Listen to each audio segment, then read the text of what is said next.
እሺ ባሙሌር በጎ አድራጎት ድርጅት አምባሳደር አድርጋችሁ ሾማችሁ በድያችኋለሁ። አራት አለ ፋናንዬ ይቅር በይኝ እናቴ፣ ፈቲ አባዬ፣ ሮማን፣ ኡስታዝ አቡበከር አህመድ፣ በድሩዜ፣ ኡስታዝ ሙሉ ቱርኪ አንገታችሁን አስደፍጫችኋለሁ። ይቅር በሉ፣ ይቅር በሉ።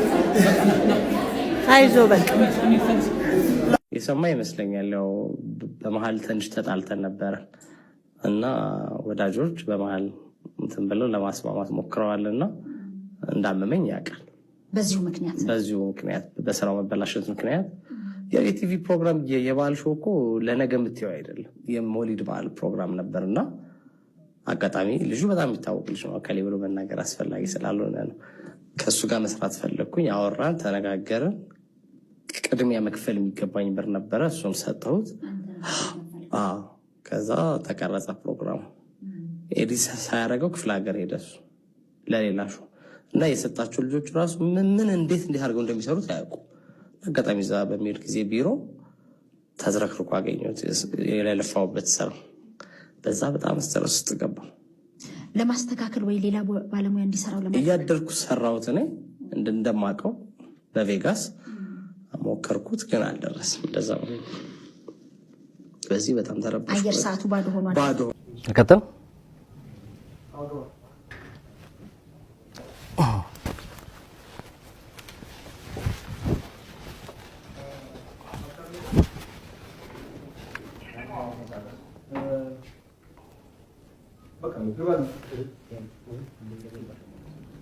የዓለም የሲቪል አቪዬሽን ድርጅት ግምገማን 69 በመቶ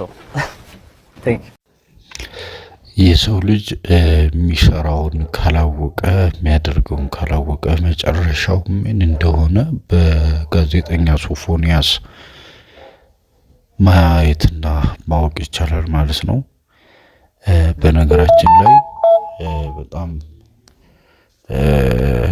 እኛ ማንገነዘበው እኛ ማናቀው እኛ ማንረዳው ነገር ምንድነው? ምድር ላይ የምንሰራቸው ኃጢአቶች እዛው ምድር ላይ ዋጋ እንደምንከፍልበት ማወቅ ይቻላል። በላይ በሰማይ ቤት ብቻ ሳይሆን ማለት ነው። ዓለም ምን አይነት ጨካኝ እንደሆነች በጋዜጠኛ ሶፎንያስ ማየት ይቻላል ማለት ነው።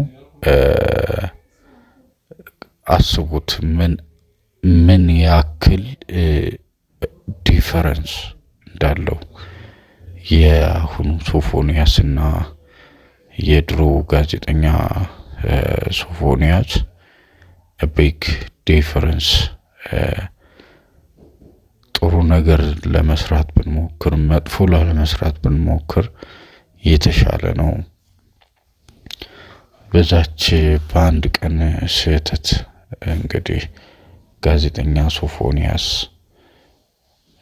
እዚህ ደረጃ የደረሰው በዛች ስህተት ነውና ያንዳንዳችን የምናደርገውን ነገር ሰው አያይንም ብለን የምንሰራውን ስራ ብንቆጠብ እግዚአብሔር ያየናል።